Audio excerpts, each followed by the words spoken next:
আচ্ছা, কেমন হয় বলুন তো যদি সমুদ্রের পাড়ে বসে এরকম মজার মজার খাবার খাওয়া যায়। ইনানি বিচের ঠিক পাশেই এই কোরাল স্টেশনের স্থান। এর কিন্তু মনোরম পরিবেশের সঙ্গে খাবারও অসাধারণ। চলুন তবে ফুল ভিডিওটি আপনাদের সঙ্গে শেয়ার করা যাক। কিছুদিন আগেই গিয়েছিলাম কক্সবাজার, আর সেখানে বিভিন্ন খাবার এক্সপ্লোর করারও সুযোগ হয়েছিল। আর তাই ঝটপট চলে গিয়েছিলাম এই মজার একটি খাবারের সন্ধানে, যেগুলো পাওয়া যাবে শুধুমাত্র কোরাল স্টেশনে। কোরাল স্টেশন হচ্ছে কক্সবাজারের এখনকার একটি মোস্ট হাইপ রেস্টুরেন্ট। এটি কিন্তু দেখতেও খুবই সুন্দর, আর এদের খাবারও সত্যি কথা বলতে অনেক মজাই ছিল। আমি কিন্তু কোনো প্রমোশনাল ভিডিও করছি না, আমার যতটুকু মনে হয়েছে, যেমন মনে হয়েছে, আমি জাস্ট আপনাদের সঙ্গে আজকে সেটি শেয়ার করব। তবে খাবার দেখানোর আগে ভাবলাম তাদের পরিবেশটা দেখিয়ে নিই। কত সুন্দর মনোরমভাবে সব কিছু সাজানো, দেখেই মনটা ভালো হয়ে যায়। চারপাশে গাছ, ফুল, কত সুন্দর সুন্দর থিম সেট করে রাখা হয়েছে, সেটি একবার না গেলে একেবারেই বোঝা মুশকিল। এখানে একটি প্লে জোনও ছিল, যেখানে বাচ্চারা ইজিলি খেলতে পারবে।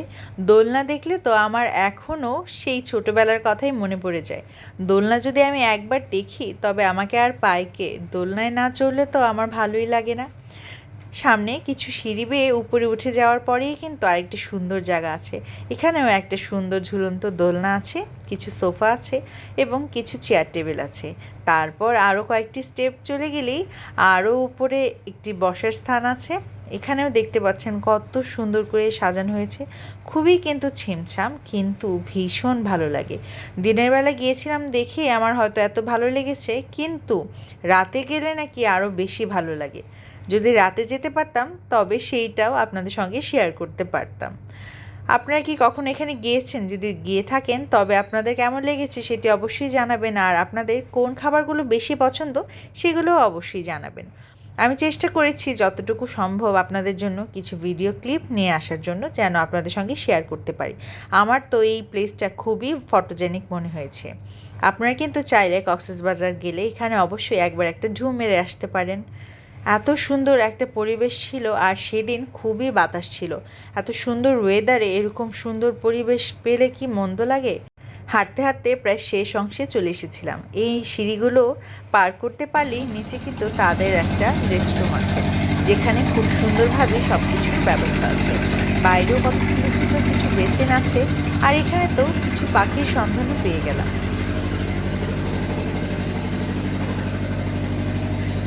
এই জায়গাটা এসে মনে হচ্ছিল যেন কোনো গ্রামেই চলে এসেছি। এত সুন্দর আর এত মুগ্ধতা সব কিছুতে যে আমি ভাষায় প্রকাশ করতে পারবো না। যে কোনো একটা চেয়ারে বসলেই আপনি যখন বাইরের দিকে তাকিয়ে থাকবেন, তখন আপনার মনটাই ভালো হয়ে যাবে। ওই যে দূরে দেখা যাচ্ছে সুন্দর আমাদের সমুদ্র। সমুদ্র কার না ভালো লাগে বলুন তো? আমার তো সমুদ্র খুবই বেশি পছন্দ। আমরা ট্রাই করেছিলাম ফ্রাইড কালামারি, ট্রাই করেছিলাম বারবিকিউ পমফ্রেট এবং মজাদার লইটে ফ্রাই, এবং সাথে ছিল তাদের স্পেশাল নান। সবগুলো খাবারই ছিল খুবই অসাধারণ। আর আসলে লোভের বশে অনেক কিছু নেওয়া হলেও দেখা যায় সব কিছু খেয়ে শেষ করা যায় না, কারণ এদের পরিমাণ ছিল খুবই ভালো। এই যে কালামারিটা, এটার টেস্টটা ছিল বেস্ট। মজাদার মেয়োনিজ আর টমেটো সসে এটাকে ডিপ করে খেতে দারুণ লাগছিল। আজকে তবে এই পর্যন্তই। ভিডিওটি ভালো লাগলে কিন্তু কমেন্ট বক্সে জানাতে একেবারেই ভুলবেন না। ধন্যবাদ।